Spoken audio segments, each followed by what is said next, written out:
I pledge allegiance to the flag of the United States of America and to the republic for which it stands, one nation, under God, indivisible, with liberty and justice for all. Thank you. Katie, would you perform a roll call, please? Councilwoman Gotchall? Councilman Duran? Here. Councilman Jackson? Councilman Looper? Here. Councilwoman Camp? Here. Councilman Tucker? Mayor Nichols? I'm here. Let the minutes reflect that Councilman Tucker and Councilwoman Gotchall and Councilman Jackson all let me know they were going to be tied up with either family or out of town for tonight's meeting. And if all three would, council's pleasure to make a motion to excuse, please. I'll make a motion to excuse the three council members. Second. Okay, Looper No. or Camp, okay. Councilman Duran made a motion to excuse our three absent council members tonight, seconded by Councilwoman Camp. Any further discussion? Hearing none, all in favor? Aye. So all three are excused.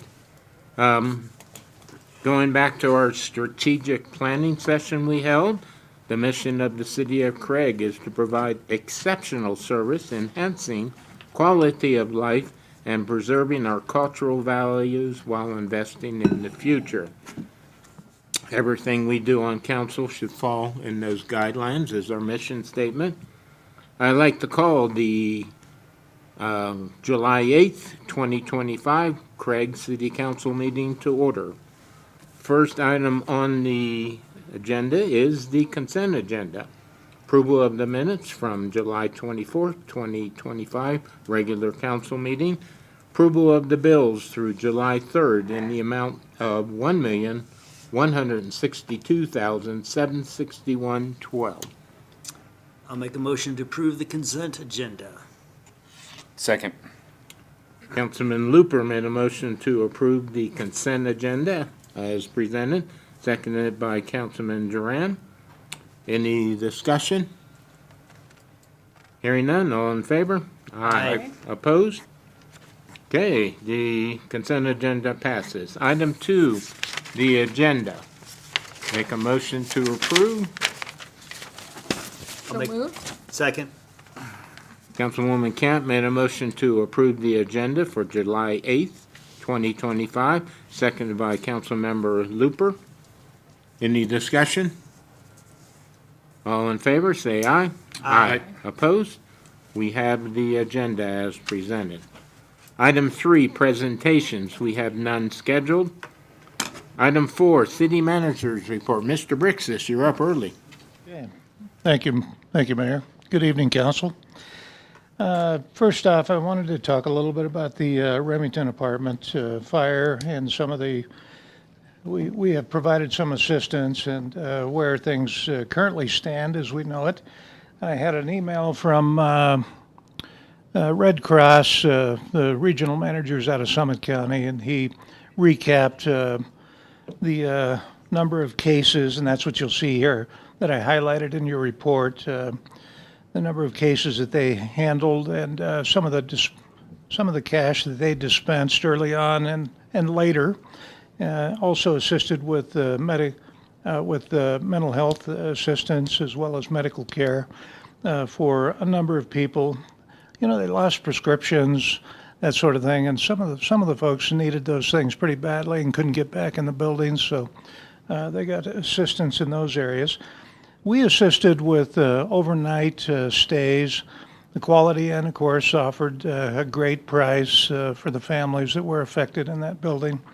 And so we paid for 113 nights, which amounts to like 10 or 12 nights per family over a period of time. And they had a lot of that came out of the police department's community assistance fund, and they had a lot of contributions for the families with credit cards. They just say, hey, you know, I want to leave $200 on this credit card. When it's used up, send me an invoice or something like that. And a lot of people did that, and it's extended that stay. When did that happen? That was Memorial Day weekend, and so those families are just now needing to find other accommodations at this point.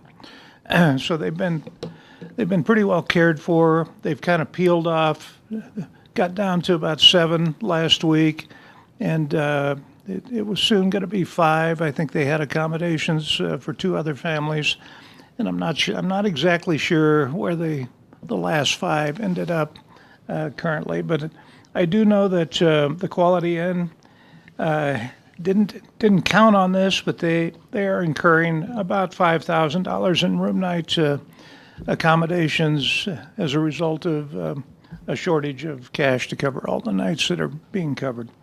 So, in essence, it's been kind of a group effort to get those folks this far into it, and I think now they're looking at the Budget Center and Love Inc. and those institutions here, those nonprofits locally to help sustain those residents for a longer period of time.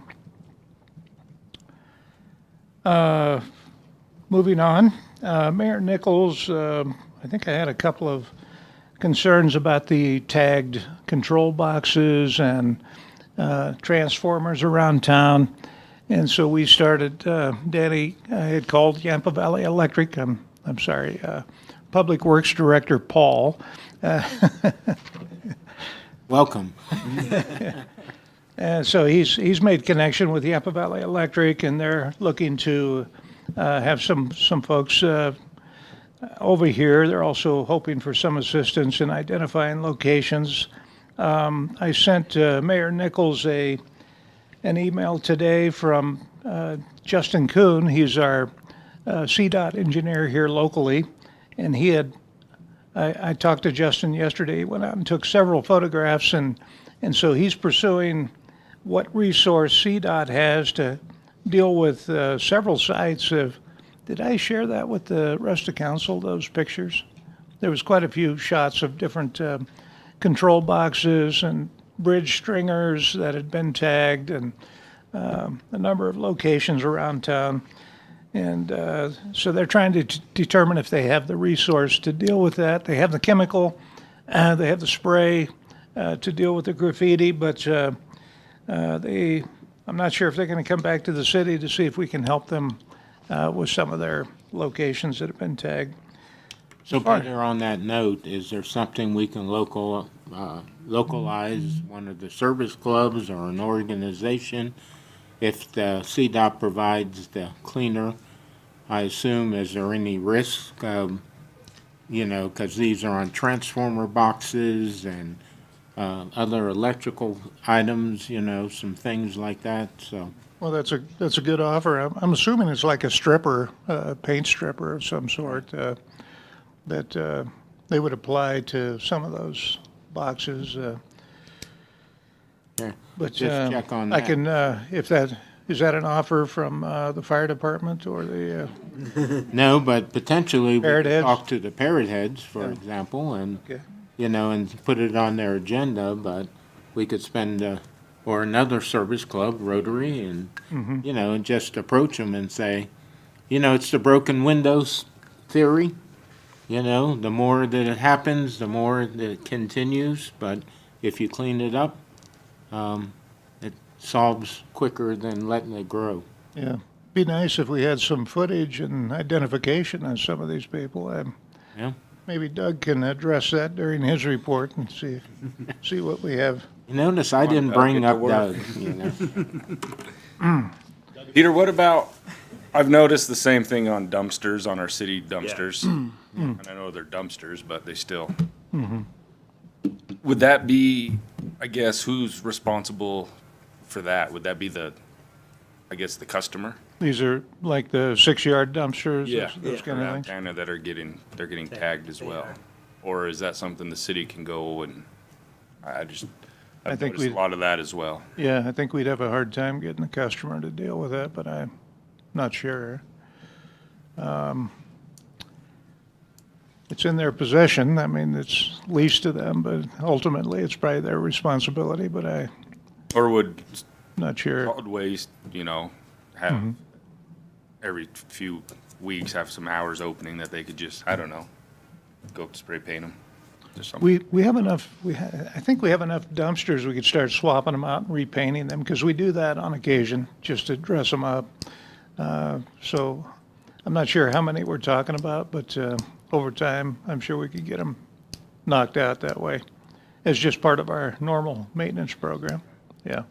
Well, based on the number of pictures you sent me today, there's more than I even realized. Yeah, and that was just CDOT shots. Yeah. Yeah. So,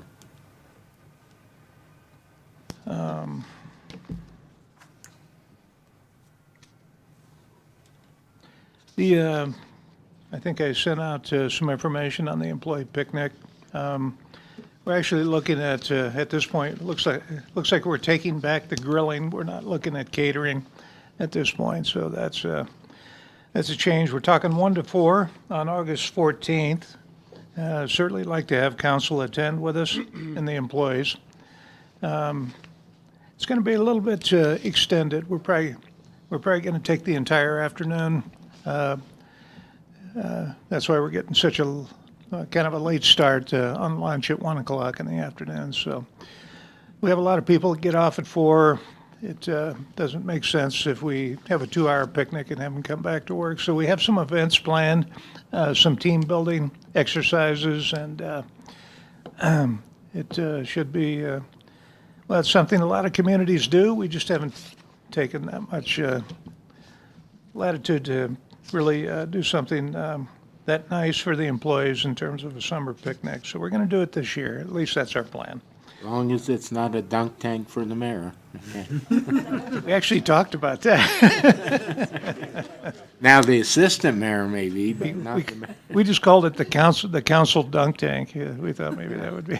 There wouldn't be a line for me, Chris.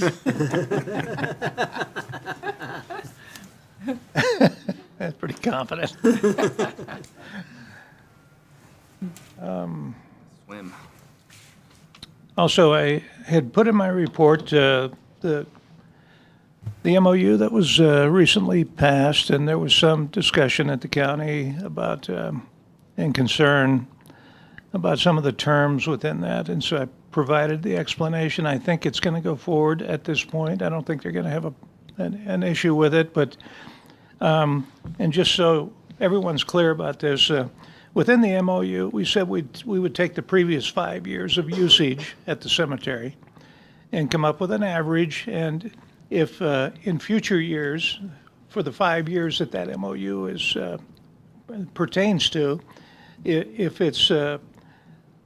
it meets the average plus 10%, there would be no recourse in terms of billing. If they exceed the average plus 10%, they would have a billing in January of the following year. So we'll settle up in the following year. So this year is the first year that we're actually on the program. So that means some bills have already been paid.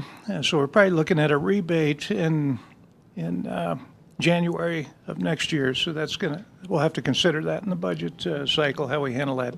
Also, there's future expansion areas in the cemetery. And the question was, what happens if we expand here? Does it cover that?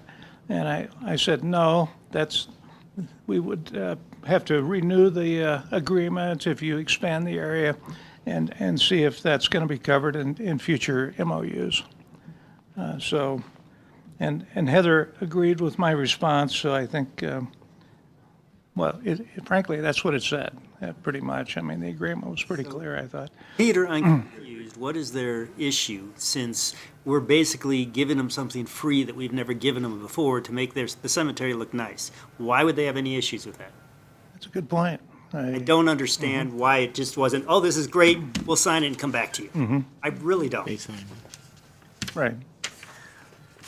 They held. Yeah, and I agree with that, and I was included on some of those emails, and I appreciate it, but Councilman Tucker and I, we have a joint service meeting end of July. There's a couple topics that we're working with the county on that would benefit the cities, but I encourage department heads, Peter, if there's anything that you guys know of out there that says, hey, this makes sense if we did it this way, or this would help, to bring that to us, because it's a two-way street. Right. Right? And we need to be able to lean on them as well, Right, so. yeah. They held discussion on it today. I think Commissioner Boyer didn't talk about it.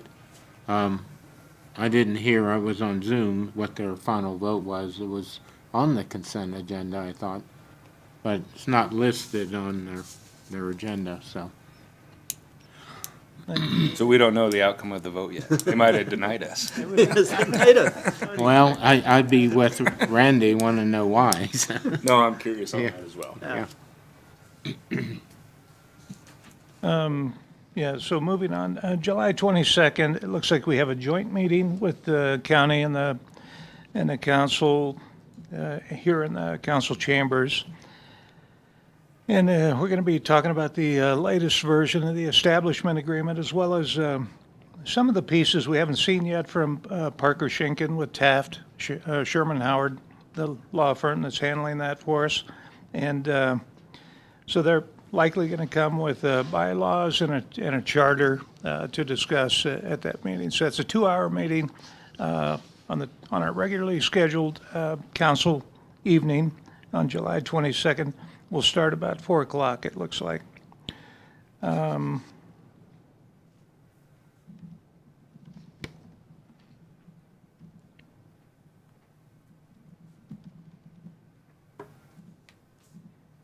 Randy, I was going to mention the RTA, July 31st meeting we're talking about from 12:30 to 1:30.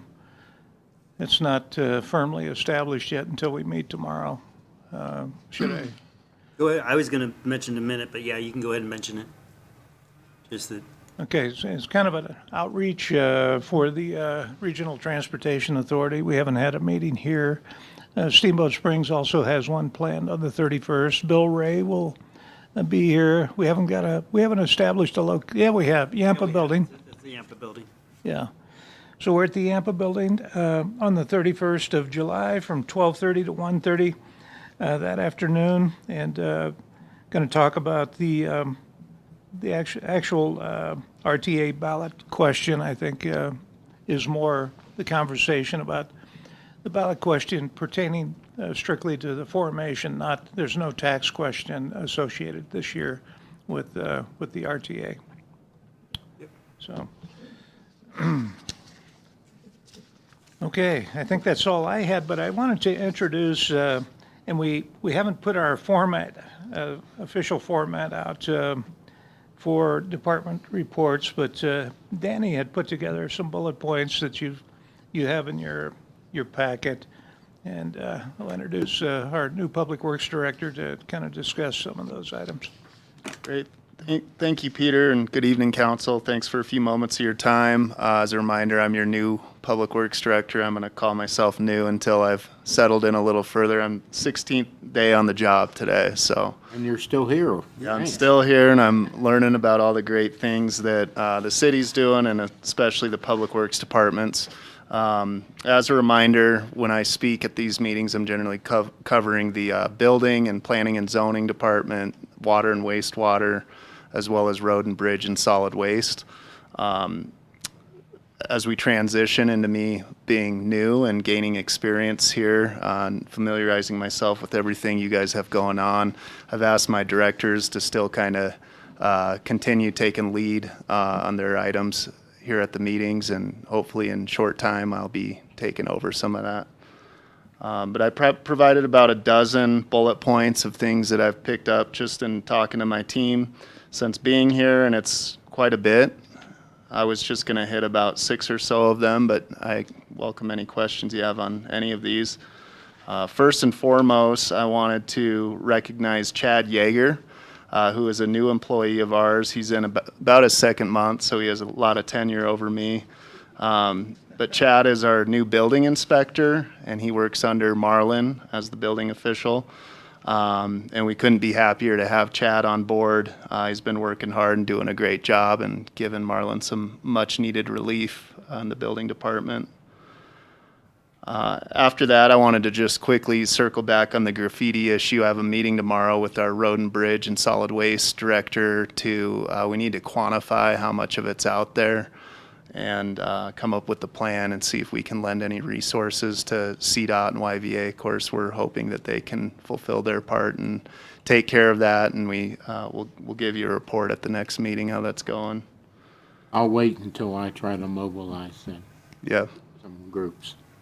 Yeah, that would be a second option we'll certainly explore, and we're hopeful that PD can maybe try to identify this culprit and put an end to it.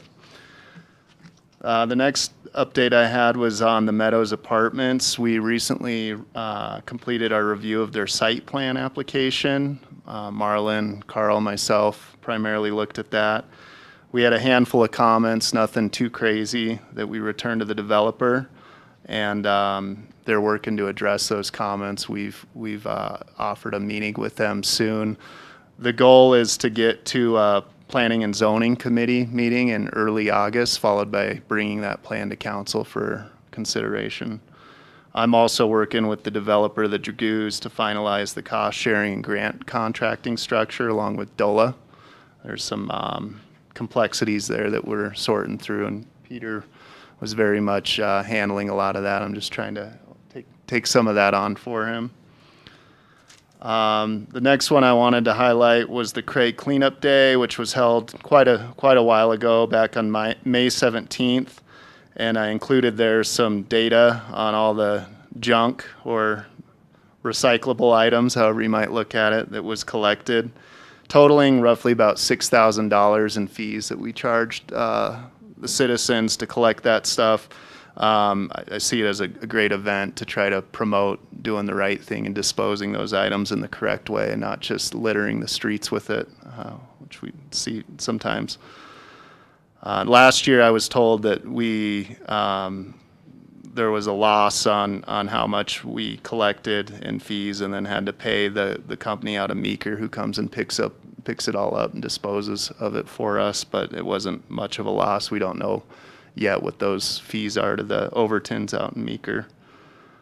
But a successful event, I was told. That was a whole month before I started here. A lot of work going out on the streets. The street overlay work is complete at this point, and soon to follow will be the striping, which is scheduled for the end of August or early September. I understand we generally follow the county striping program and their contractor, so we'll get that completed as soon as we can. Along with that, the street patching work is done in the areas that will be chip sealed. And then we do have a lot of patching still to do throughout town, which will continue through the summer. I mentioned the street chip seal work. That will begin next Monday and be wrapped up by Friday. We've given notice on social media as well as the city's website. And we've also, this week, are hand delivering handouts to residences in those areas. We'll only be fog coating the Woodbury parking lot as well as the 8th Street Apartments parking lot. All the other streets will just be swept. And that'll hopefully help reduce some of the complaints we sometimes see. The next one I'm jumping down a little bit is the 10th Street Water Main Replacement Project, which Carl's been overseeing.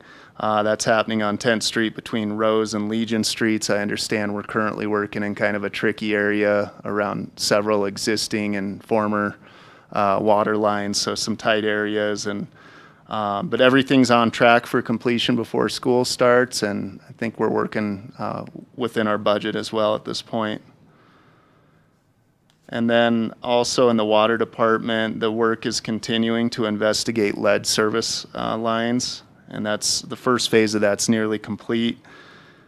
To date, we're excited to announce we have not found any lead lines, and I don't know how many we've looked at, but there have been none identified to this point.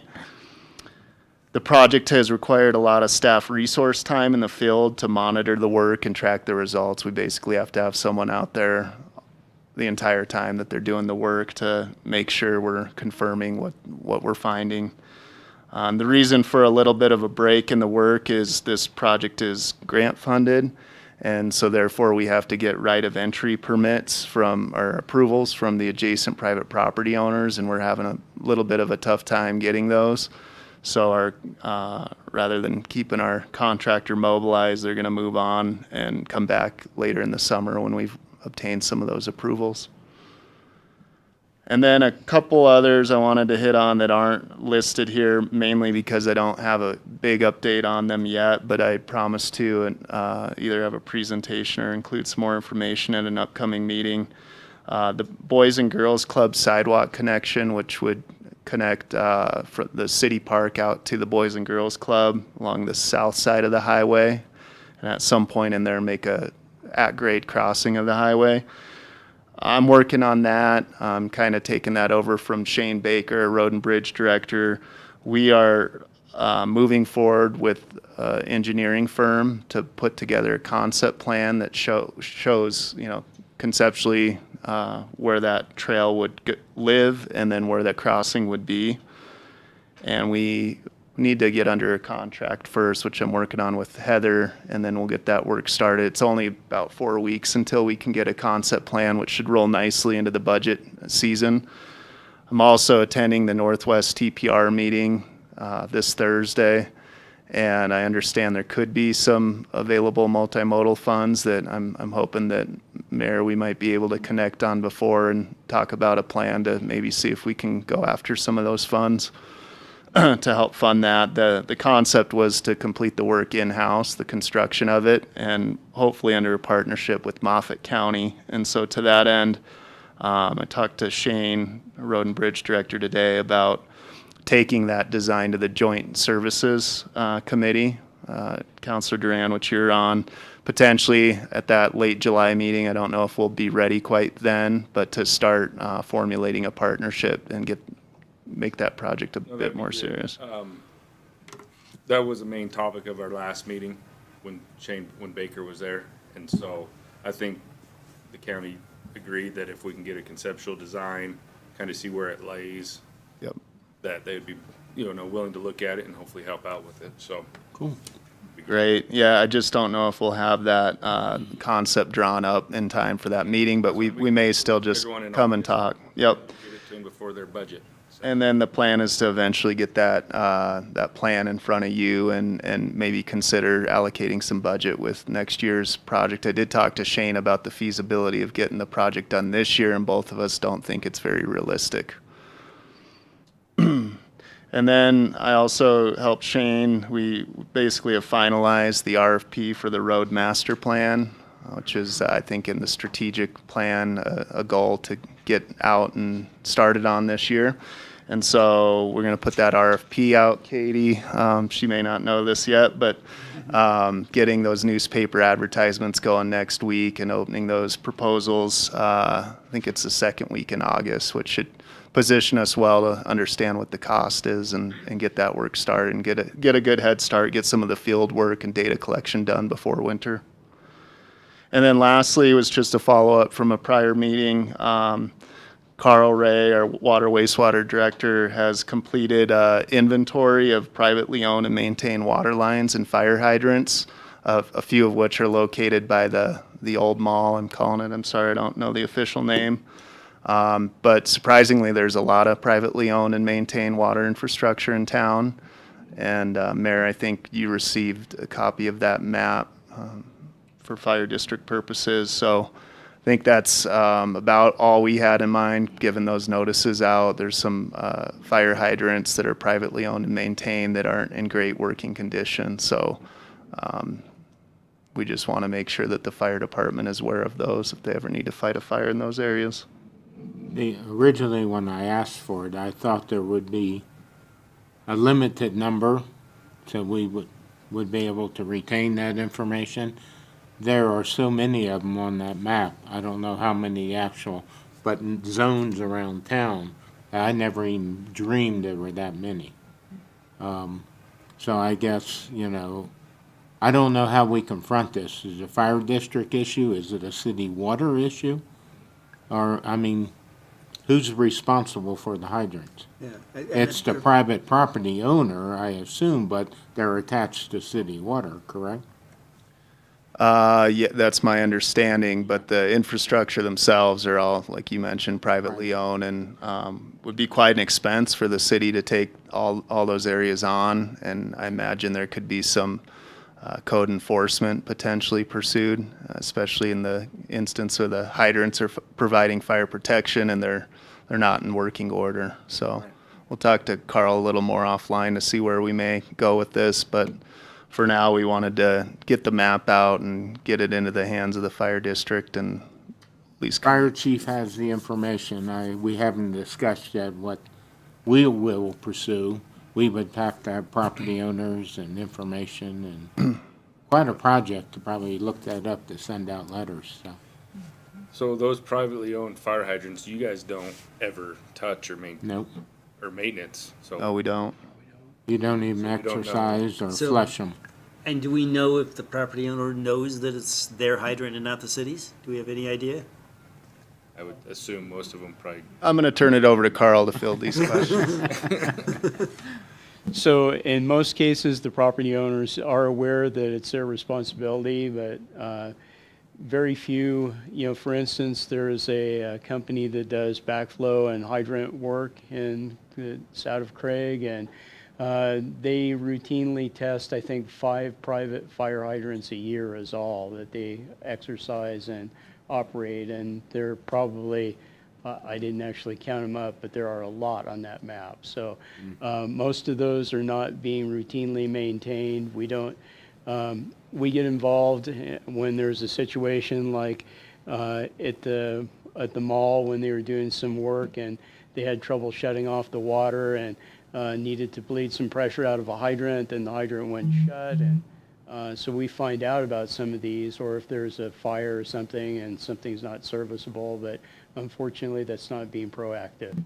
Right, so could it be something like the backflow preventer program that right. we've adopted, that you send out the letters and notices every year that they have to abide by, and if not, then the same consequence, is there a program like that we could, I think that's a good idea. It's Yeah. just, it's a lot of, knowing a is lot of tracking. there Well, as a many lot as of- there are now. Right. Yeah, who's gonna do the Who's going to track? do the tracking and the man hours to follow up to make sure Right. they do that? Yeah. It's, I mean, because, yeah. Okay, more discussion, I'm sure. I just had one question on that, Carl or Danny. Are there hydrants that are currently managed and maintained by the city that will also cover some of those areas in addition to the private hydrants that exist in those areas? I'm sure the mayor can speak. I don't remember the exact footage that the fire company has, but there is some overlap. 1,000 foot? Yeah. Yeah, so there is, in a lot of cases, there's some overlap. Okay. Yeah, but you don't know till you Yeah, hit it, lay hose, right. turn it on, and there's no water. Right. So then, how do you move to the next hydrant? So, that's the real issue. So it's a public safety, and it's not only them, but their neighboring properties. Yep. So, So on that one, I'll talk to Carl a little more about what we might be able to do on the city side of thing, and we probably about time we should reach out to the fire district and have a conversation with them too, and how we might be able to partner on that. third Thursday of every month. So with that, that concludes my updates for the Public Works Department. Any questions from Mr. Paul? I have a question for Peter. Well, I have 2 questions. One of them might be a Marlon, might be one Marlon will answer, but, and we don't need necessarily detailed information, but did you get your executive assistant hired, and has Melody switched over to Parks and Rec, or is that still kind of in the works? That's, as of today, yes. We have made an offer and she's accepted. Okay, so Yep. maybe introductions at a future meeting. Mm-hmm. And then the housing development project that was gonna be out by like Pine Ridge area, that gentleman did that presentation in the springtime. Have we heard any more on that, or? The engineer, I talked to the engineer about 2.5 weeks ago, or one of the engineers, and he didn't say anything definitive, but it sounded like they were trying to wrap up still some stuff to possibly do a preliminary plat. You know, we did the sketch plan, and so then there'd be a preliminary plat and then go to final plat. So as of a couple of weeks ago, no details, but it sounded like they were still working. I figured the engineering would probably take a few months by the time they figured out what they were doing there, and probably putting cost analysis together at the same time, I'm imagining, but I haven't seen anything submitted yet this time. But. Thank you. Any other questions? I just have one follow-up Okay. with Peter. Now that you have the executive assistant, we had talked in budget about a PIO person. We've talked in the strategic planning about a PIO person. Is that something you're going to move forward through this year, or do you don't know? Well, you're correct. It's in the budget. I'm trying to manage costs and expenses, make sure we have trained people in Right. the right areas and not biting off more than we can chew. But it's I know that's something a lot of staff would like to see us hire. I think that's also going to be a long recruiting time frame, because with all of the applicants that we attracted for my position, I'm not sure that we actually attracted somebody that would fit that profile. But of course, we didn't have that exact scope of work either advertised. The answer is yes, our intent would be to hire this year sometime before January 1st. Okay, I have a couple questions if council's done. Your contractor for the potholing, the core drilling, we walked the dogs a little bit around town, and I found a couple of the potholes. One on 9th Street on the 4th, where people are gonna walk up, big 10-inch hole with 3 feet deep because the core drill fell down. There's another one, I think, on Pershing, that's only down about a foot. But, these are liability risks. Now, on downtown, I see they have them coned off and very good marking. Some of them are not marked as good. Are we fixing those soon, or? We're in the process. We've been working on those yesterday and today. Okay. The ones in city right away. The ones in CDOT right away, actually, CDOT requires that they have flow fill in them, so they're flow filled. And then the asphalt overlay was done yesterday. But so far, we're having to go back around where all those have settled and recompact them with a portable compactor and fill them back in. And so they're in process. I think we probably still have, just guessing, probably about 15 more to go around town. So we are aware they've settled significantly. Okay, Can you just fill them with rock and then it would eliminate having to go back?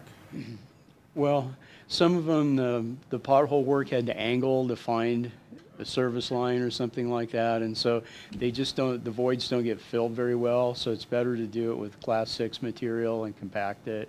It's just that initially we couldn't compact all of them as we went because we were slowing down the potholing company too much, so it was just difficult to coordinate. But in the future, we'll do that a little differently. Maybe better mark those ones then. Yeah. Be good, yeah. next question I have to Peter or Danny, I guess. Street lights, municipal, whatever that word, municipalization. Is that a dead project, or is that? Yeah, so we had a meeting with RT, the consultant helping us with that study, looking at a return on investment last week, and it was fairly promising. Peter, you're a lot more up to speed on it than I am, but looking at a conversion of all the lights over to LED, and unfortunately, in early discussions with YVA, they're not willing to play ball with us on that and sharing the costs. But we're studying the return on investment to see if it's something that makes sense for the city, and we have another meeting, not scheduled yet, but we're gonna get another meeting with YVA to see if we can not only get some answers to a bunch of questions we have based on some data they gave us, but also see if we can sweet talk them into working with us more closely on that effort. Might very well be something you see in next year's budget proposal. Okay. Did I misspeak on any of that? Cool. Anything else? Hearing none, item 5, thank you very much. Guys are busy and keep it up. Good work. Appreciate it. Council reports. Councilwoman Kemp. I don't really have much to report. I have quite a bit of stuff going on this week. I'm gonna try to attend the meeting that's gonna be at CNCC, that roundtable tomorrow.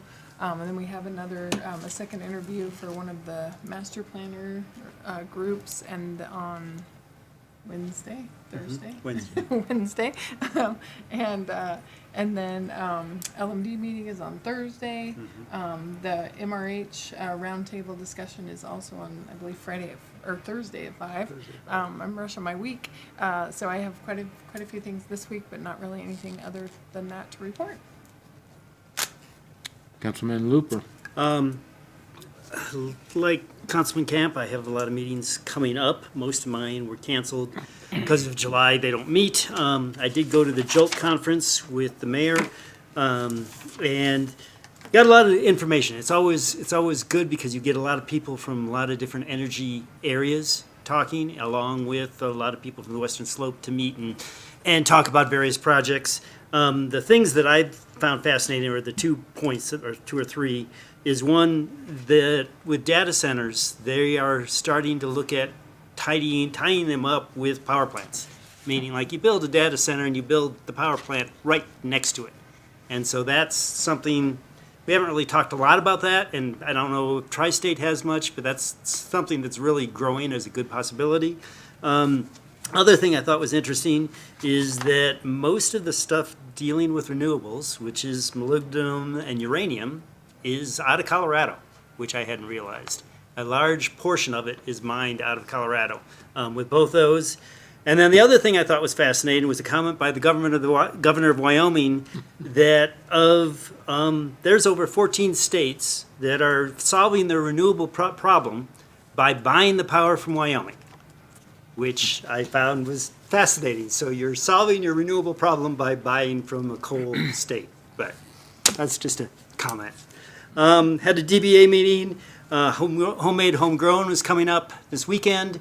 It's a great event, particularly if you like beer. It's a wonderful event. All day Saturday downtown. Actually, they're closing off both blocks this year and expanding it somewhat. I had a bunch of balloon meetings. Couple of changes, just for everyone's aware. We do have tethers this year, so that's a new thing and a good thing. We're gonna have a morning tether from 7 a.m. to 10, and an evening tether from 5 to whenever the glow starts, so probably about 8:30. So if people want paid rides, we have them this year, so that'll be good. And then I had a change in the bands. Jeremy for King got a hold of me last week, and he can't do it. So I reached out to Runaway Fire, which is a fantastic rock group that we had 2 years ago out of Roosevelt, and they're going to come up and be our opener at noon. So Balloon Festival is moving forward, doing great. Rotary, we put out flags on the 4th. I help thank Parent Heads for the help and anyone else who can help us because it's a great project, but it's a lot of work. That's all I got. Councilman Duran. You know, I've been in town the last 3 weeks, but I haven't done a whole lot. Understandable, So because you like have a one time I've been around. new I'm like- family member, and, yeah. I did attend a chamber mixer at McLean Storage and hung out with Danny for a little bit, and then my 3-year-old ran off, so I chased him. But that was one of the first chamber mixers I've attended in a long time, and I thought it was a good turnout and good band, good food, good prizes, so that was neat. Parks and Rec meeting tomorrow. I assume it'll be recap and debrief on Whittle the Wood, which obviously we see the numbers in our packet, and weather wasn't our friend on that one. And then following week have economic development, and do we have planning and zoning in July? No. No PZ, but in August. So a few meetings coming up. You good? That's it. All right, so I'm not too far, attended AGNC in June. Discussion on the federal land sales was held, and basically the AGNC stance was, and the counties wanted any land sales that federal lands, that they would talk to local jurisdictions and get local input on anything they did. That was their position. And of course, that was stripped from the BBB, the Big Beautiful Bill or budget or whatever it was. Okay. Unified Wolf Coalition gave a update on the state effort on wolf introduction, and everybody, you read all the problems with it. And there's several different ballot initiatives that are starting around the state trying to ban wolves. And really what they talked about, be careful what you're signing. A lot of these initiatives are fragmented. They won't gain support. More to come on other ballot initiatives, but really there is a lot of work trying to slow down wolf introduction throughout the state based on all of the problems. Department of Energy collaborative-based sitting gave a report on the expression of interest for nuclear spent fuel storage. That'll come later this year. And again, if the expression of interest is signed, it's non-binding. It is just, tell us more. Give us more information. And we had a presentation on AI in government. And, you know, you've heard Mr. Brixis talk about using it. I've used it a couple times and helps writing speeches. And really from the city standpoint, it's too expensive to go out and create your own AI programs. There's modification of programs you can go commercially available and implement. Interdepartmental memos and purchasing orders and things like that that are out there existing now that you should look at before you really try to go out and really seriously look at and get involved in AI. But they can consolidate interdepartment functions. Those are readily available now. So if you're interested in getting into AI, those are the first things you want to start looking at. JOLT, I went with Randy to JOLT. JOLT stands for Joint Organizations Leading Transition. So it is all of the above power. It is not focusing on one or the other. It's definitely looking at even renewables have a place. Granted, not as prominent as the state has taken on that task, but you know, we took everything from, you know, we talked about solar, we talked about battery storage, talked about the electric grid. You know, that's where the data centers, major impact to electric grid, and really if the local service provider has to update and get new generation to provide to a data center, who pays for that? Is it the data center or the ratepayers? So talked about energy poverty in third world countries and, you know, what their impact is on the environment because they're burning fossil fuels as well. But it's a great conference, 2 days. Ray Beck is one of the persons that puts it on, so very interesting conference. So it was good. July 1st, attended the Boys and Girls Club Great Bash in Steamboat, the biggest fundraiser of the year for both clubs, Craig and Steamboat. Very successful, raised over $1 million on one event. July 4th, I helped the Rotary carry 5-gallon buckets full of cement. 5 gallons? 5-gallon buckets full of cement and put them on the sidewalks, and we had police were behind us and traffic control, so we appreciate that. July 4th, I want to thank Craig Fire Department, Craig Fire Rescue, for putting on the fireworks. It was a great show, in my opinion. We're more, you know, there were less delays and loading because everything now pretty much is pre-wired, electric electrically activated, so electronically. So, and again, for the community, the city of Craig, Moffett County, and the fire district pays for those fireworks. So, you know, great community. Today, I attended the commissioner meeting. Couple items, really, the biggest one I really wanted to cover that Lorona Pearson gave an update on the assessment for Moffett County, the yearly assessor's report. So the value was up going into 2026. The local school district, there's going to be two rates, going in. The school district assessment rate would be 695 or 705. And then the residential rate would be 705 or 7.25. We won't know until November when they do their November equalization across the state. But, all assessments are done at the state level. So when everybody got their property evaluations this year, everybody was upset because of how much it increased. Well, the first thing was there was a $50,000 property value deduction last year. That went away. So that was one reason for your big jump this year. There were 265 protests. You can protest your property valuation at the county. 265 different protests. 241 were residential, 24 commercial, and only 110 won their protests. So they had their rates adjusted. One of the biggest things is the senior homesteader senior exemption. The state is looking at eliminating that starting next year. So they will not make a final ruling on that until November timeframe. And what that does, if you're a senior and you're used to getting a 50% reduction in your property tax, that's big bucks. So come November, and then when's your first payment due? March? So that doesn't a lot of time for them to make an adjustment to their budget. County commissioners did ask the question, can they help backfill that? Legally, can they do something to help the seniors? So that was the discussion they had. Other things they had, hiring a second veteran service officer position was approved, and then 2 zoning conditional use applications.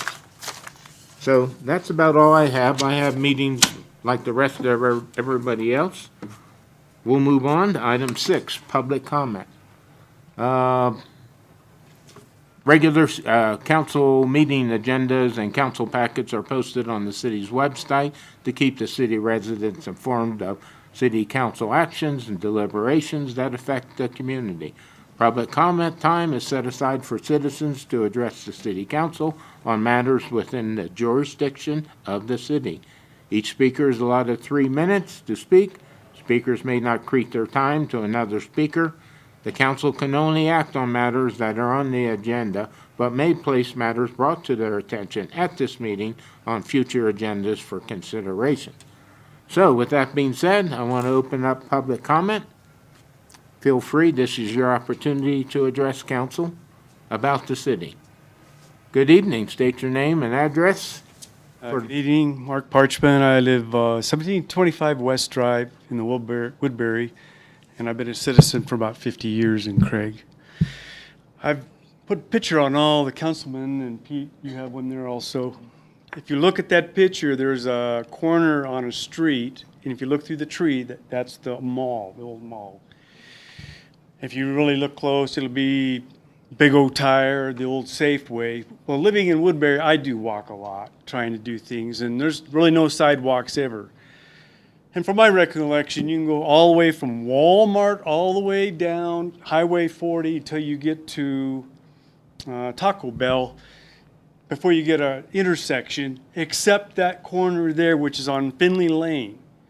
And so that's where everybody goes up to the high school. It's that corner there, and there's 2 corners there. The Mavericks behind me, if I'm looking at the right direction. And lots of people cross that all the time because there are no other intersections hardly anywhere, or they're just racing across the road and you see that. Kids are going to the high school, they're riding their bikes, they're walking, it's a major intersection. But that one corner has got a big old gravel pile.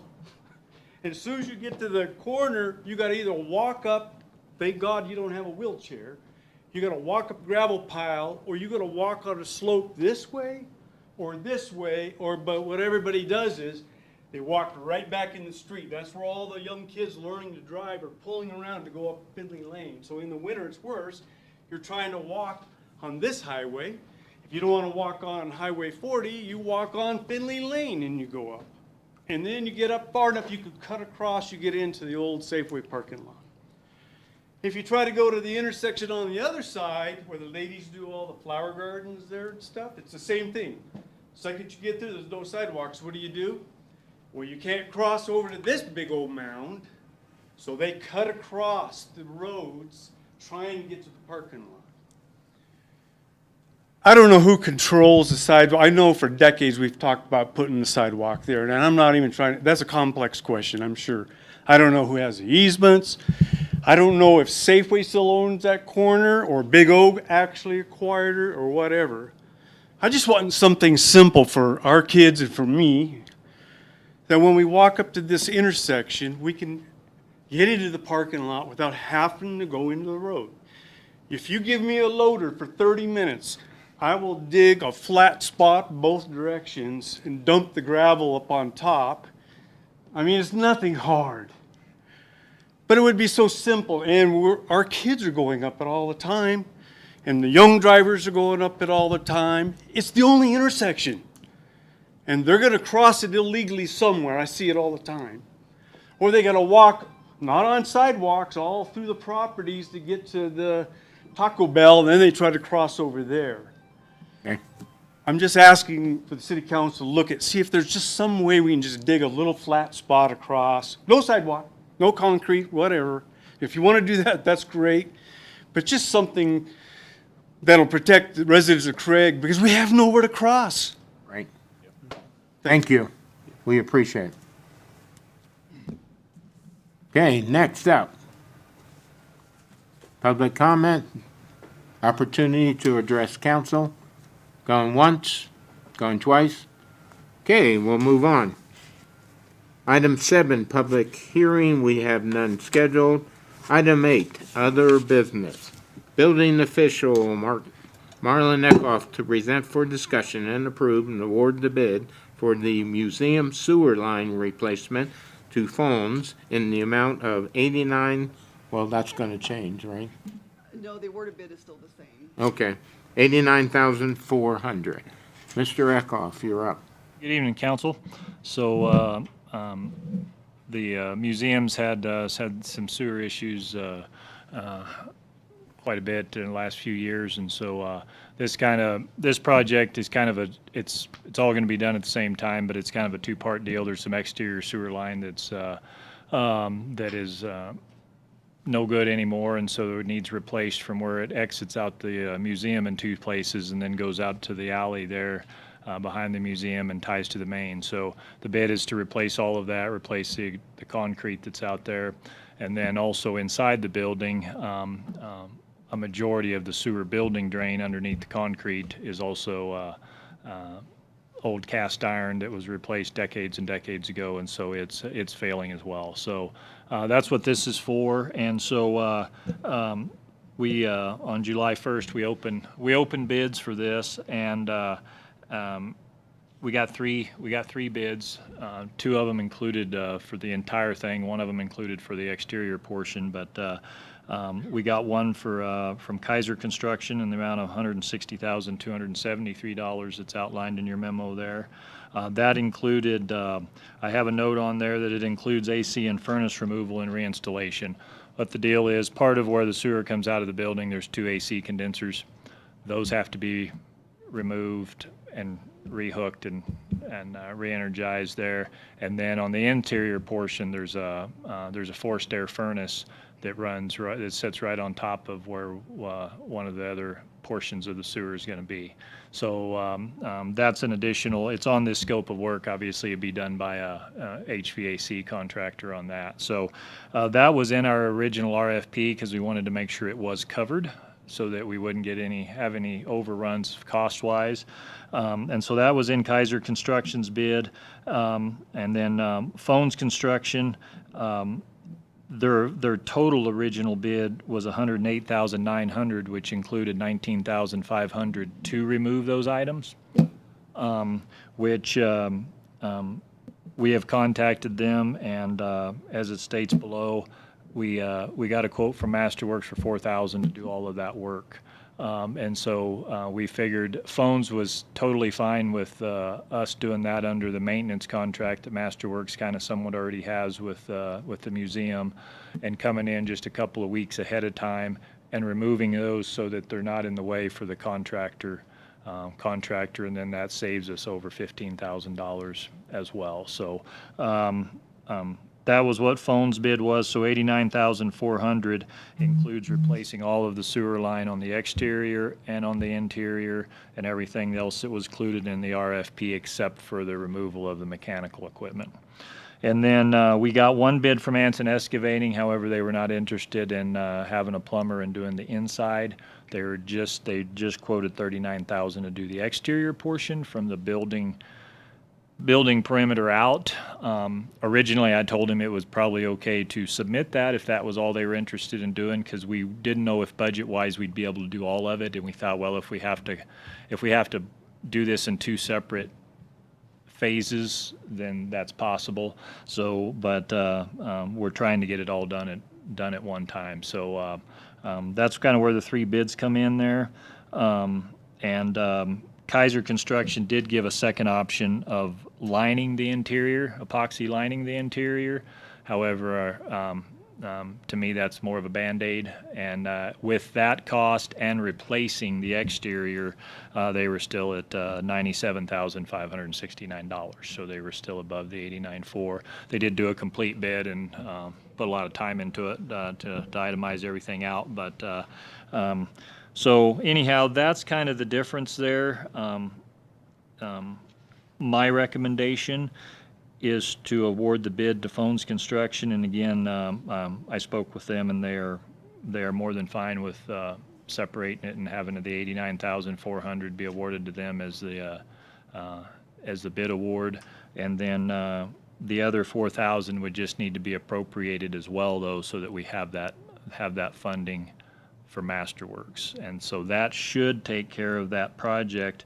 However, as it states down there at the bottom of the memo, our budget amount was only $40,000 is all they plugged in there last year when they were plugging in numbers for this, not knowing what we were going to be looking at. So there's quite a bit of work to the interior, cutting out concrete and everything. So it's a fairly substantial job for just putting in a sewer line, but that's kind of where we're at. So the only thing we still need to get, we will obviously make sure that they get us all their performance and payment bonds and that sort of thing prior to actually signing the contract necessarily with them. But otherwise, we got our insurance, we got their insurance, we got everything else as far as being and they're licensed as well for the city of Craig and everything to do the portion of work they're doing, and then they'll be subcontracting out for plumbers and that sort of thing, because anything done inside the building has to be done by a licensed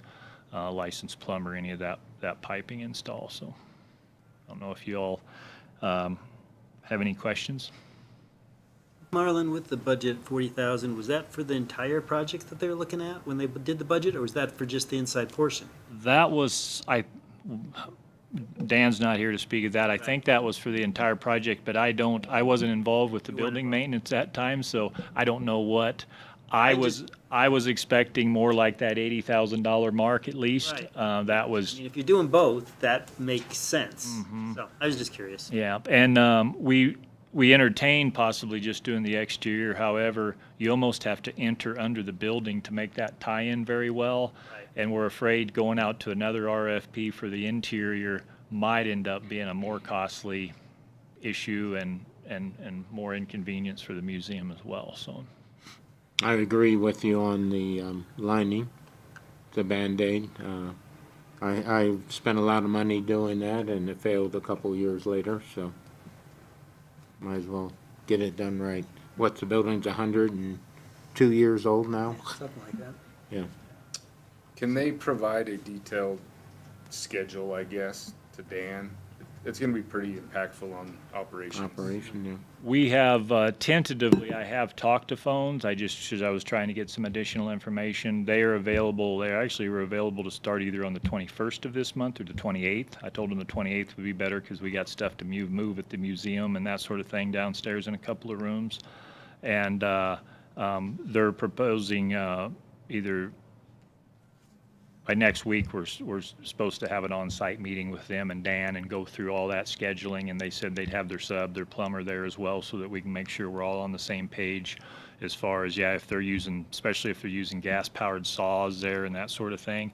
They did say that they wouldn't mind working evenings or that sort of thing, as long as we don't run into a noise ordinance thing, which in that basement, and there's no residential real close, it probably wouldn't be an issue, but we're definitely wanting to make sure that during opening hours, we're keeping stuff safe for everybody as far as fumes and noise and dust and everything else. So we're going to do a preliminary walkthrough and make sure we're all on the same page as far as when they'll be doing what and how to Inside, tackle it. protecting the assets, Mm-hmm. concrete soles are messy. Yeah. There's a reason you didn't see DMP on the bid list. because there's a You lot- told me you didn't want to do it when you left, so I wasn't surprised. I don't want to be responsible Okay. for ruining all those nice. Any other questions for Mr. Arkoff? Hearing none, council. I'll make a motion to award the bid to Phones Construction in the amount of $89,400, and amend the contract to not include the AC furnace removal and reinstallation. Second. All right, Councilman Duran made a motion to award the bid for the museum sewer line replacement to Fonds, seconded by Councilmember Looper. Any further discussion? Hearing none, all in favor? Aye. Opposed? Okay, it passed. Thank you, council. Item B, Finance Director Mindy Elliott to present for discussion and approval Resolution Number 14, 2025, a resolution to appropriate funds in the Museum Fund for sewer line replacement. Ms. Elliott. Good evening, Mayor and Council. So you just heard Marlon's presentation on the sewer line and the additional cost. I do apologize, this will be an amended resolution. I had missed the part about the additional $4,000 for the moving of the HVAC. So the new resolution, we need to appropriate $53,400 additional in the museum fund to cover the award of bid, what was in the budget, and the additional $4,000.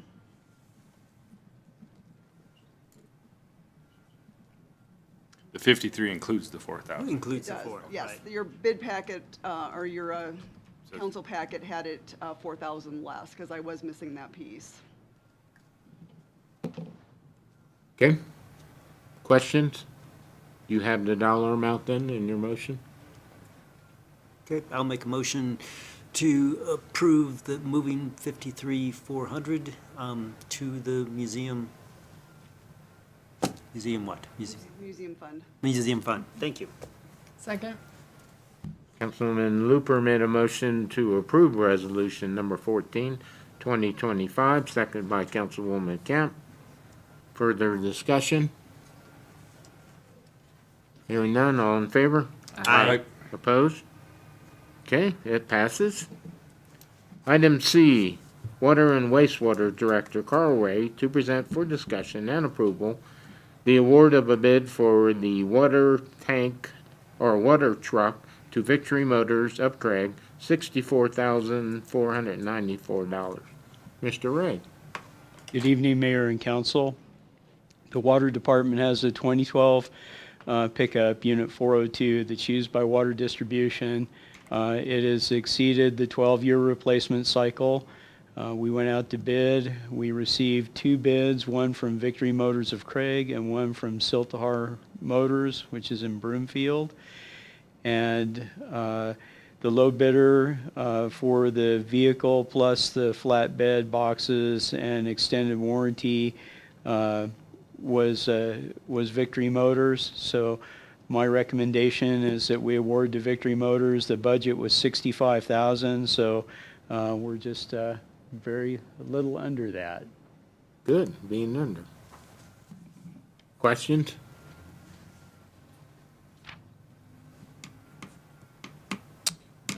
I'll make a motion to approve the one-ton single cab and chassis to Victory Motors of Craig in the amount of $64,495. Second? Councilman Duran made a motion to approve the bid for water truck to Victory Motors of Craig, seconded by Councilwoman Camp. Any further discussion? All in favor? Aye. Opposed? Okay, congratulations. Thank you. Item D, Water and Wastewater Director Carl Ray to present for discussion and approval the award of bids for the wastewater truck and for the flatbed with a 4,000-pound crane to Victory Motors of Craig for a combined total of $90,795. Mr. Ray. So the wastewater department has a 1-ton truck with a flatbed and crane. We use it for removing and installing pumps and other maintenance activities. The truck that we need to replace is a 2010. Again, has exceeded our fleet maintenance schedule, fleet replacement schedule. Sorry. Total budget was $90,000. And so we received 2 bids on the chassis, the cabin chassis portion, Victory Motors of Craig and Siltahar Motors.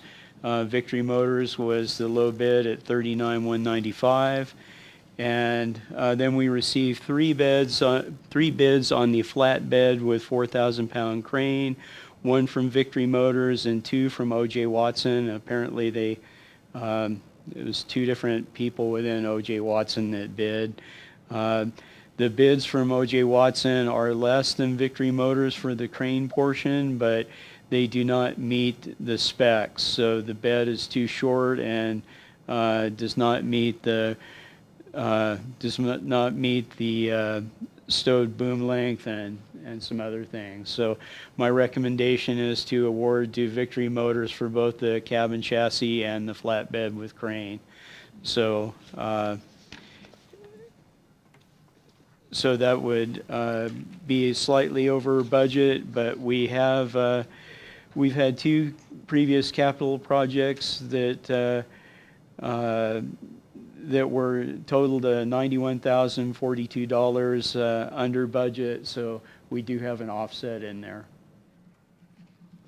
Good, because I said you're a little short on your 2 projects there, you know, 795 minus 4, something, you know, so, but, no, you got it. Any questions for Carl? Pretty simple. Mayor, I will move that we approve the bid to Victory Motors for the 1-ton single cab and chassis, 4x4 dually, and the flatbed with the crane in the amount of $90,795. Second. Councilwoman Camp made a motion to approve the bid from Victory Motors for the wastewater truck and for the flatbed, seconded by Councilman Looper. Any discussion? Hearing none, all in favor? Aye. Opposed? It passes. Item E, Water and Wastewater Director Carl Ray to present for discussion and approval the award of bids for the wastewater treatment facility generator addition and the water treatment plant generator addition and MCC replacement to Ducey Electric in the amount of $1,635,980. This is a combination of a lot, so would you, Mr. Ray? I will see if I can explain this. So the Water Plant Motor Control Center, we identified many years ago that parts were obsolete, hard to get. We sought DOLA funding to assist with that, and we received that. The generator for the water treatment plant has never been large enough to operate the water treatment plant in the event of a power outage. It just handles lighting loads. So we're looking for a way to replace that. And then the generator at the wastewater treatment plant, we have one that handles one critical part of the treatment plant, but in an extended power outage, we could have a compliance issue. So anyway, we were able to secure some a CDS grant for the two generators, which can be used, and that grant can be split up. The total grant amount is $1.080 million. There's no match. It can be split up however we see fit. We could spend the $1.080 million on one generator, or split it 50-50 or 60-40 or whatever we want to do. So anyway, the Water Plant Motor Control Center, the MCC, and the water plant generator share a lot of common equipment. The service entrance and the main distribution switchboard, and a lot of these components essentially need to all be done at the same time, or we'd be doing work twice. And so the way that we bid this out was for the installation of those three pieces of equipment and the other necessary components to make it all work together, and hoping to have some economy of scale by bidding it all out, with hopefully getting one contractor to do the work and making it a larger project. So one of the things that I noticed when we received the bids back is looking at what we expended on the MCC project to date and what was outstanding. I do not believe that we will actually be able to use all of that DOLA grant. And so I talked with our regional manager and was working with him on the possibility of expanding the scope so that we could use some of that MCC money to help out with some of the components for the generator install and the rest of the project. And so there, of course, are no guarantees, but we have a letter in place, and I think that we have a good chance of getting that increase in scope. So there are a lot of items to this bid, but the bottom line is with the bid alternative, which is to clean up some old electrical in the plant, the total bid amount would be, to Ducey's, would be $1,635,980. And I would recommend that we approve that work. The cleanup work, as it's listed, is some old panels from the 1940s that, are just not serviceable, and some very poor wiring and not really safe. So anyway, it's complicated. I'd be happy to entertain any questions, but essentially, the bottom line is, if you look at my spreadsheet on the last page, we will end up, it looks like we're going to end up having some remaining funds from the MCC install, use them on the generator install for water, and then reallocate the CDS funding so that we put more money toward the wastewater generator installation, because that bid was actually a lot higher, and we don't have any flexibility with the wastewater funds to do anything similar. So the water plant's more complicated, but the generator install was actually less money. So I know Peter and I and you went to DOLA on that bid, and that's what, the 360 on your spreadsheet there? the Yeah. Yes. I thought it was 6 something, but Yeah. 600, yeah, 600. Right. Okay. On your Councilman, spreadsheet, Yeah. you bring up DOLA on the Mariana Way and the 10th Street water line. Oh, yes. Are you able to allocate some of that We're DOLA? not able to use that, but that's money that the water fund has saved essentially from the 2025 budget. So we It was aren't able budgeted to for that use, amount and then it came in. came in under. So that's, I'm just pointing that out as an offset. We can't use the DOLA portion of it. It just so happens those two projects had DOLA funding, came in significantly under budget. You had money budgeted for projects. Don't need it here, just, Yes. okay. Sorry, I'm not being very clear tonight. This is a complicated. Very complicated. It's been complicated. well, like that's, 3 that's why I years. started this out with, there's many different funds here, and we did that, MCC panel, 2 years ago now? Yeah, we started the project in 21, 22, yeah. Yeah. So, Grant may have been applied for in 21, I don't know. Yeah. so what is the net out of the enterprise account funds, city funds? So if there are no change orders or anything, the water plant fund would be short 26,355.77. But we have this $406,500 offset that we've already saved. Okay. And that is assuming that we go ahead and reallocate the CDS funding the way that I proposed here.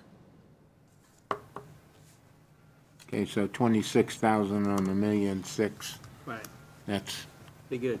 pretty good grant funding there. Good job. And that's also assuming that DOLA will allow the scope change. But Yeah, if they don't, what does that leave us at? it's a little unclear because the second bid item, the service entrance and MDS, Right. the main distribution switchboard is distributed gear and should be covered by DOLA, but not the service entrance. So it will be interesting to see what they would actually pay. Okay, But you've already talked to Dana, and yeah. he supports it. He supports it, yes. No guarantees, but he supports it. Okay. Council? Questions? If not, entertain a motion.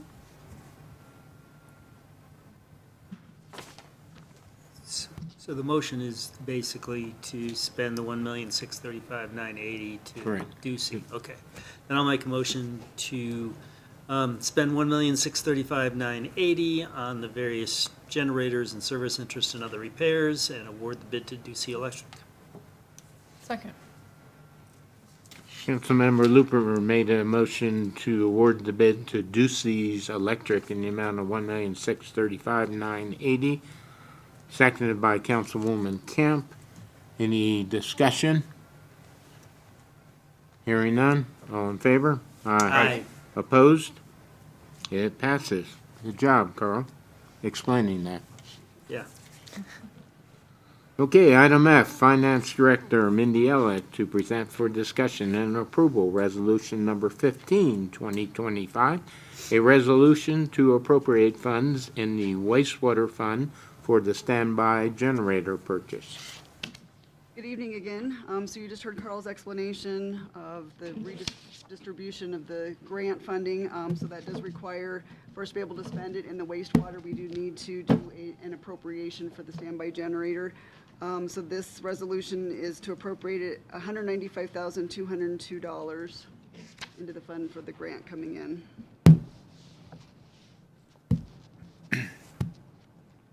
I'll make a motion to approve the resolution to appropriate funds in the wastewater fund for the standby generator purchase in the amount of what's the total? 195,202. Okay. Second. Councilman Looper made a motion to approve Resolution Number 15, 2025, seconded by Councilman Duran. Any further discussion? Hearing none, all in favor? Aye. Opposed? It passes. Police Chief Michael Conrad is absent tonight, so Cochran is absent, so Commander Conrad to present for discussion and approval the purchase of a 2019 Ram 1500 from Moffett County Sheriff's Department in the amount of $20,000. Commander, Thank you, sir. I'm not sure who I am or where I. I'm not sure either, but I did give you a compliment early, but don't believe Katie when she tells you. Yes, good evening, City Council. Thank you much for your time. As you can see up there, Chief Cochran apologized for not being here. I had a couple things come up, so you guys get me instead. As it is, we are looking to purchase that 2019 Ram from Moffett County Sheriff's Office in the amount of $20,000. His vehicle is a 2013 Ram 1500, and it is starting to show some signs of needing to be replaced. This is an opportunity for us, instead of purchasing brand new, which would be 2.5 times or more the actual cost. This $20,000 gives us a vehicle that we can put on the road for Chief Cochran the next day. This is not to be used in a patrol function. It does have lights, siren, radio, everything in it, and it's ready to go. No upfitting. Okay. Excuse me? No upfitting. No, correct, no upfitting needed. And then as earlier this year, we talked about we had actually sold much of our old fleet in auction, bringing in the total of $15,122.50. And we also moved a car to Road and Bridge that was an additional $4,000. In total, we are basically asking to reallocate those funds back for this purchase, along with an additional $877.50.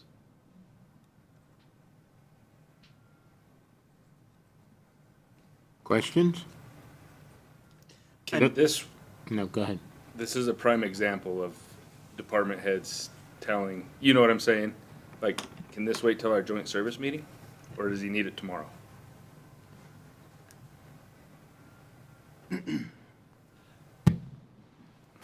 Just a question, you know, we I don't looking know to when share the joint resources. services meeting Yeah. is. We're taking this opportunity to ask for it at this time. Okay. To ensure that our maintenance line does not take the same type of hit that we did last year. So we're trying to prevent further costs much more than this. I get it. Yeah. So the city shop has warned us that Chief Cochran's truck is about ready to, engine is about to pit out. So this is what, the third one? We've already had 3 of the Dodges that've done this? It's a higher number than that, sir. Yeah, But that's a good start. right. So this is the old sheriff's vehicle. This is a vehicle that was originally purchased through the Eagle County Sheriff's Office. The sheriff down there used it as his vehicle. Sheriff Hume had it here as his vehicle. It has never been used in a patrol function, and we have allowed the mechanics to go through the vehicle.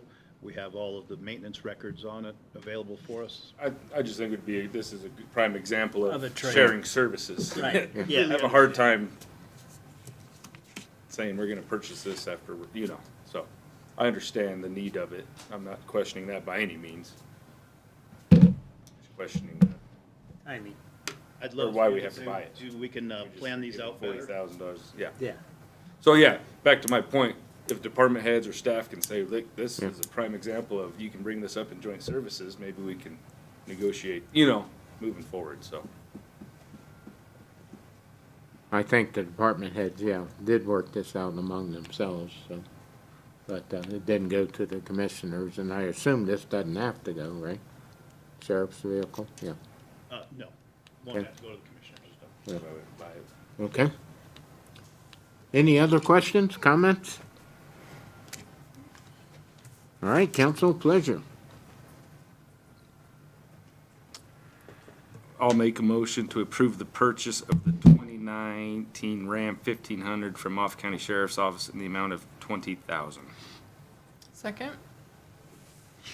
Okay, Councilman Duran made a motion to purchase the 2019 Ram 1500 from the Moffett County Sheriff's Office, seconded by Councilwoman Camp. Any discussion? Hearing none, all in favor? Aye. Opposed? It's approved. Thank you.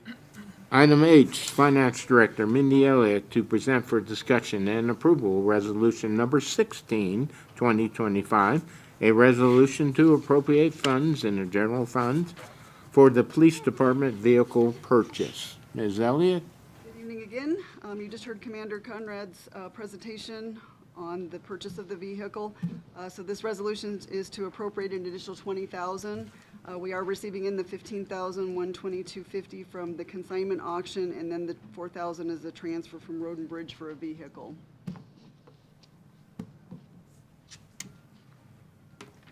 I'll make a motion to approve resolution number 16 to appropriate funds in the amount of $20,000 for police department vehicle purchased in the general fund, from the general fund. Second? Councilman Looper made a motion to approve Resolution Number 16, 2025, seconded by Councilwoman Can. Any discussion? Hearing none, all in favor? Aye. Opposed? It passes. Item I, Finance Director Mindy Elliott to present for discussion and approval of the 2026 budget schedule. Mindy, you're up again. Last time for me tonight. So your council packets included a memo from Peter and myself on a proposed budget schedule and preparation. We're around that time again. So Monday, July 28th, we will deliver budget sheets to the city manager and department heads. They will have approximately 3 weeks to get those updated with their projections for the end of 2025 and then their 2026 proposed budget. It will include 6 months of actuals, whereas last year we only had actuals through May, so we are hoping to have additional information for them to make projections going forward. Then we'll have department head meetings the week of Monday, August 18th through Friday, August 22nd. Any of you are welcome to join those meetings if you wish. We'll be going through capital projects for each department, their personnel needs and operations, so it'll be their full budgets. Any decisions we make in there will get updated, and then we have planned the full-day budget session on September 18th, starting at 7:30 a.m. here in the council chambers. We are pushing that back 2 weeks because last year we were too early. We didn't have solid numbers for our insurance and some of those other, some of the revenue numbers. So a lot of things had to be redone, and it required more meetings afterwards, so we're hoping to avoid that this year by having it just a tad bit later. By Wednesday, October 1st, I will deliver budgets to council and department heads that will have any changes that were requested during the full-day budget session. That'll give you a couple weeks to look everything over, and then if needed, a workshop on Tuesday, October 14th before a regular council meeting to go over any other changes or anything that needs to be done there, with the goal of presenting the budget plans and introduction and first reading on Tuesday, October 28th, and then the second reading on Tuesday, November 11th. Anybody have any questions? So not mandatory, but the strongly encouraged council dates are? Would be Thursday, September 18th, and then if needed, the workshop on Tuesday, October 14th. And then the rest of it, regular council. And then the regular. Any conflicts we know of? Now, we have to approve this? No, it says for approval, but. Okay. I didn't think so, but I had to make sure, we used you tonight for it. Languages and last year's. Okay. Next time we'll move. Any comments then, council? That's good. Okay, we'll put it on our calendars. All right, item 9, discussions. Council discussion and request for future agenda items.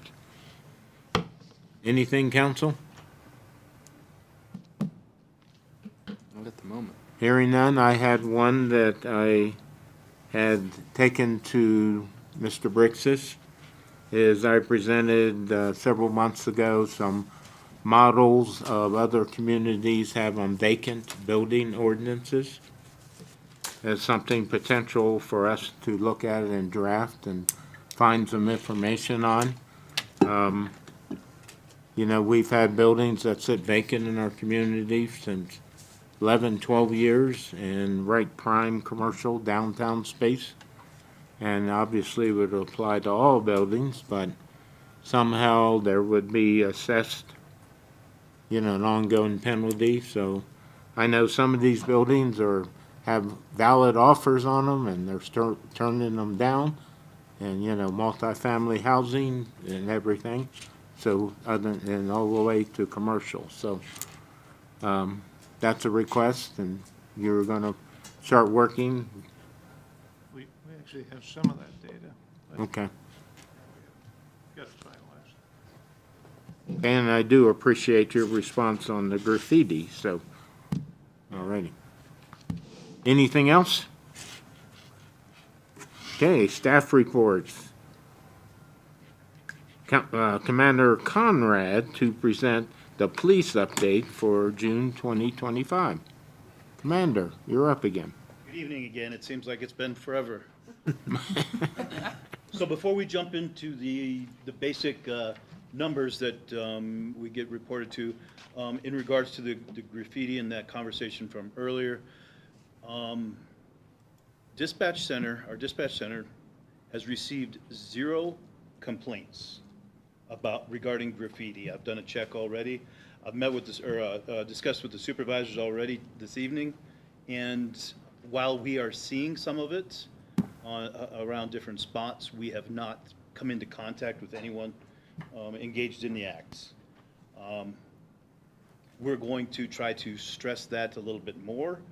However, I'd like to encourage first of all, the City Council, everyone in your meetings that you discuss with, if they're seeing that, to call it in and report it, just as well as when you're on your walks to these new areas, so that we can get code enforcement involved in it.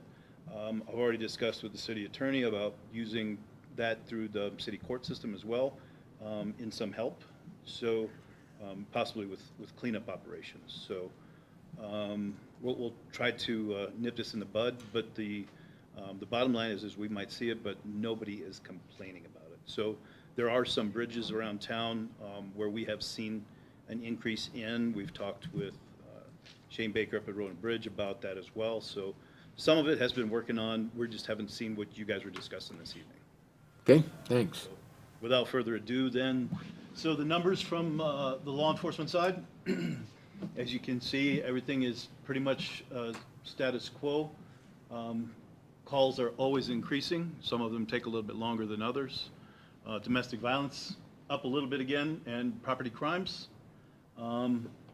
Nothing that is too remarkable in one way or another. Small numbers always will affect and change in one way, shape, or form. This is a little bit different form than what we have done with code enforcement. And so what this one is, if you could scroll down just a little bit, this is actually from Meredith Murray. Her call sign is PD41, and it shows her animal complaints her calls for service for the past month. So, and it starts out with animal complaints, parking, VIN, follow-up investigations, code enforcement, roadkill, towing, assists, phone calls. And so it shows each one of them there, the total minutes involved in that, average minutes on those calls. What is, before you move on, parking is only 3 and it's like 73 average minutes? What is it? It's a lot of time. It would probably be trying to find owners, parking To tickets. get them for towing parking tickets, vehicles. not and towing, Yeah. okay. And my question when I looked at this code enforcement, right? That's Correct. so they see a violation, they only spend 2 minutes. Do they spend time researching ownership and who's responsible or? That goes into it. That is typically stuff that's done back at the office. Okay, which wouldn't show on this specific call. So this is just what dispatch has. this is just through dispatch. Okay, And if you notice the numbers on the bottom there, those totals, and then for the next two screens is going to be the other two court enforcement. They're very similar and close in all of it.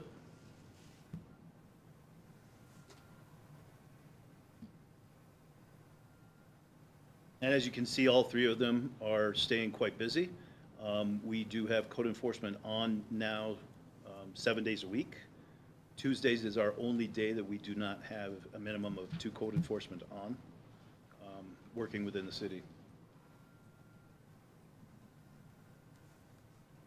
The next one actually goes into individual calls for the code enforcement. You can see the different types of calls. The property maintenance is the biggest one for you there, Mayor. Oh, that's the, this is one, shows the calls, the locations, so the dates they're entered, who's actually assigned to them. On your left, you'll see that the status, whether they're closed or open, which means whether they came into compliance or not. As you can see, a large portion of them have come into compliance. We're seeing a very big increase in the compliance rates this year.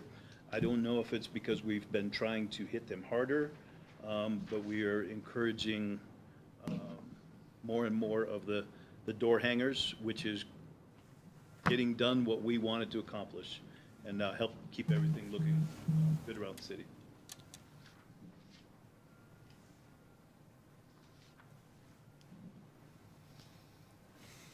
And everyone's news fun traffic surveys.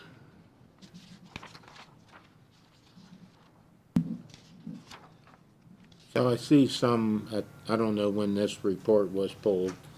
So if you look at the top of it, Okay, it tells you your location at 7th and Tucker.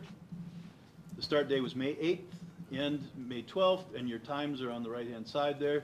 And this was for vehicles traveling west. So the posted speed limit is 25 miles an hour.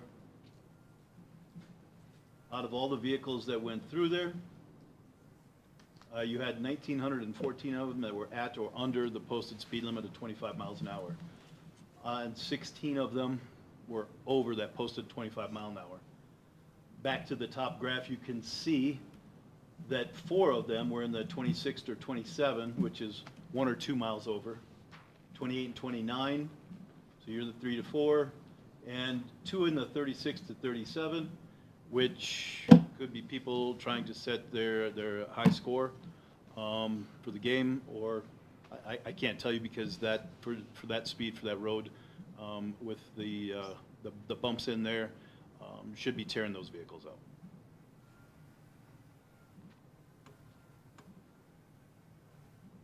So the next graph should be supporting the one that you just seen. This is a different visual. And on the bottom, so you see the speeds that I was discussing right there. You have your total of 1,930 vehicles. And so the color differentiation for the number of vehicles at the number of speeds. And so the volume of the speeds is between 10 and 24 miles an hour, 23 miles an hour. And that's going to be your greens right there. Your blues at the lower speeds, and your oranges at the higher speeds.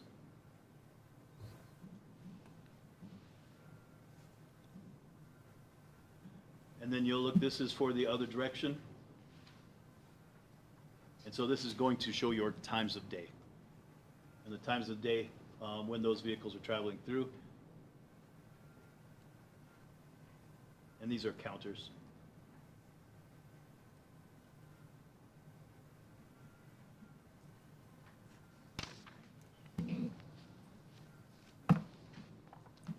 I don't know if there's a way to do it, but it would be nice to somehow post this showing that everyone complains about people flying through town and flying here and flying there. And you look at this, because 7th and Tucker is one of the ones that I've heard complaints about. And this shows it's not happening.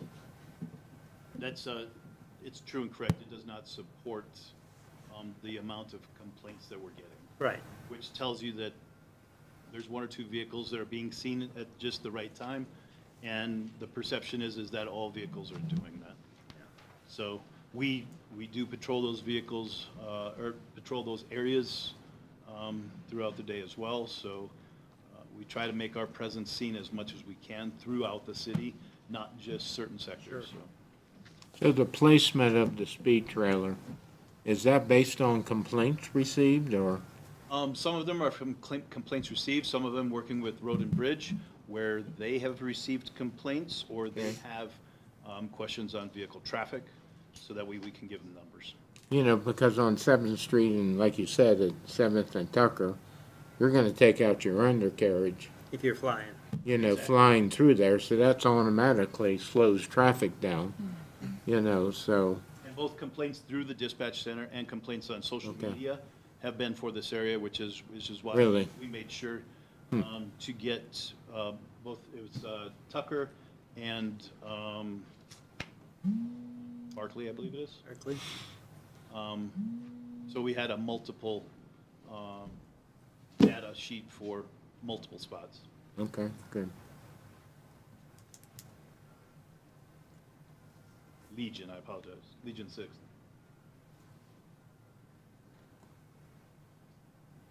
So the numbers are there.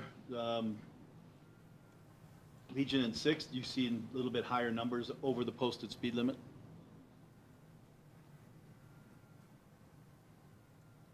Is that 25 mile an hour or 30 mile an hour? That is a 25, and if you That is look it. down at the bottom left where it says speed stats, it Yep. shows you the posted speed Oh. right there, which we input when we put in the data cards to start the collection.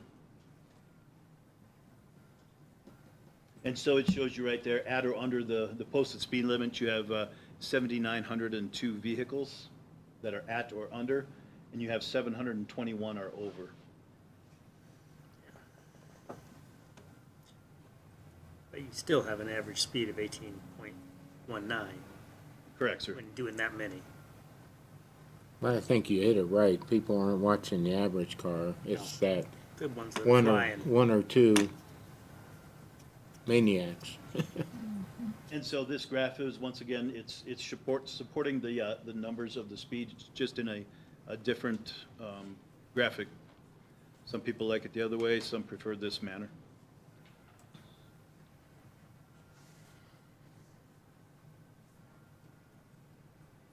And there's your times of days right there.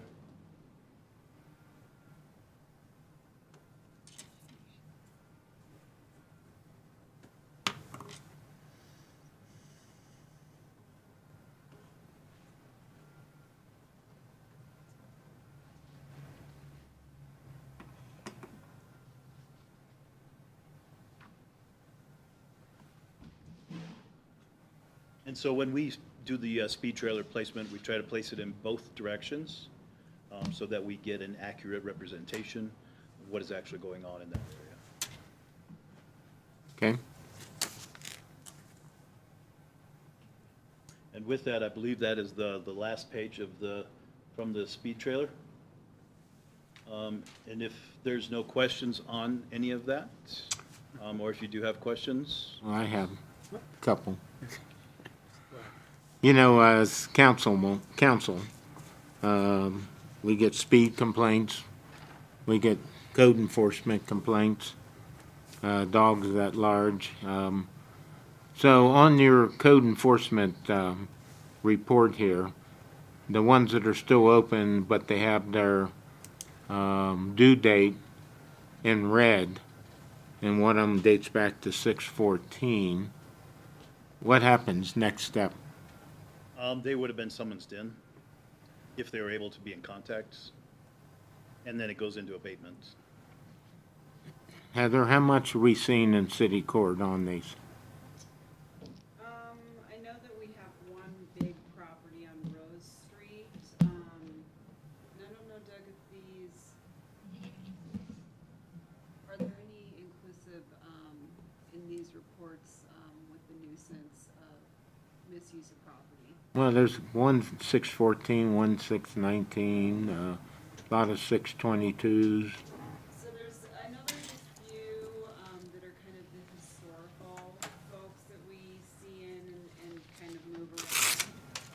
But whatever residence they land in, it seems like they're cited in court every summer. And then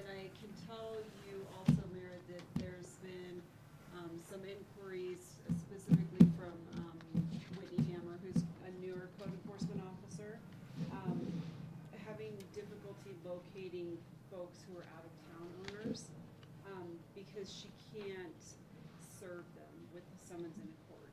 So that makes it difficult as well. I'd say it's about average as far as the number of properties that we see in court, but it's the frequent flyers for the most part, and then they are trying to find creative ways to serve out-of-town owners, which is a step in the right direction as well. But that always poses a difficulty because you can't serve them directly. They don't have notice to actually appear. A lot of them we try to serve through certified mail. Right. I was gonna say, how does that And work? so we do use that as an alternative. However, that is not always a high success rate as well. I was gonna say, when you send the certified, what kind of response do you get? Does it change anything? Get some of them, others, they refuse to sign, so we don't get anything back. And if they ignore you, then at some point, we still have someone we can send to abate it, So or do we that's not? when- Yes, once we get no return, it goes into the abatement process. Okay. And we handle that. And we track the time and the effort that goes into that. So as the summer goes on, say you get one that goes into August, September, and they haven't done it, do we just ignore it at that point because everything dies, or We still abate the property. you still abate it? We still do, yes. Okay. So if I get a complaint and I go out and spray it, so I have foot-tall, dead yellow plants, does that mean it's abated? I mean, they're not green anymore, they're I brown. think we use the term abated is that we. No, I mean, they complied, I'm sorry, I used the wrong term. As long as they have come into compliance doing that, yes. Now, is compliance meaning they spray it and they kill it, or is it weeding it down so it's to a certain level? Should be weeding it down because the code calls for nothing else. Okay. Okay. I have a neighbor that, that sprays them occasionally, not enough, but, in law enforcement, so, never mind. Anything else? Thank you, appreciate it, good. Anything else? Hearing nothing else, let's go to closing remarks and informational items. None? All right, motion to adjourn. So moved. Second. Councilmember Looper made a motion to adjourn, seconded by Councilwoman Camp. All in favor? Aye. Aye. Okay, we're adjourned. Thank you.